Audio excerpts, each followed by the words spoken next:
बार्शी तालुक्यातील आगळगाव ते पायघन रस्त्याच्या दुरुस्तीसाठी आंदोलन सुरू झालंय। मागच्या 25 वर्षापासून या रस्त्याची डागडुजी आणि दुरुस्ती केली नसल्याचा शेतकऱ्यांनी आरोप देखील केलाय। पावसाळ्यामध्ये या चिखलमय रस्त्यातून वाट काढताना शेतकऱ्यांना मोठ्या अडचणींचा सामना करावा लागत असल्याचं आढळून आलंय। दरम्यान या रस्त्याच्या डांबरीकरणाला मंजुरी देखील मिळाली होती, मात्र काही कारणास्तव काम रखडलेलं आहे।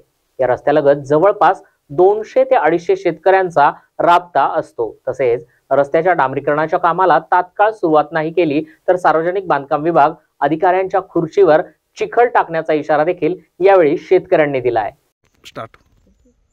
मी महादेव गंभीरे, आगळगाव ते पायघन वस्ती हा रस्ता इतका दुरावस्था झालेली आहे की त्या ठिकाणी मजूर जाण्यास सुद्धा नगमनीत आहेत।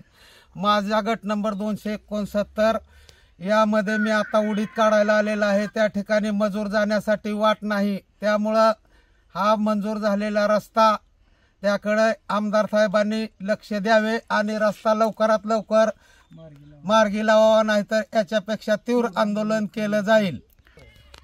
आज जे मी हे आंदोलन करत आहे हे चिखलात बसून करत आहे। या आंदोलनाची जर दखल अधिकाऱ्यांनी नाही घेतली तर इथून पुढे हा चिखल माझ्या अंगाला लागलेला त्यांच्या टेबलवर नेऊन त्यांना दाखवल्याशिवाय राहणार नाही।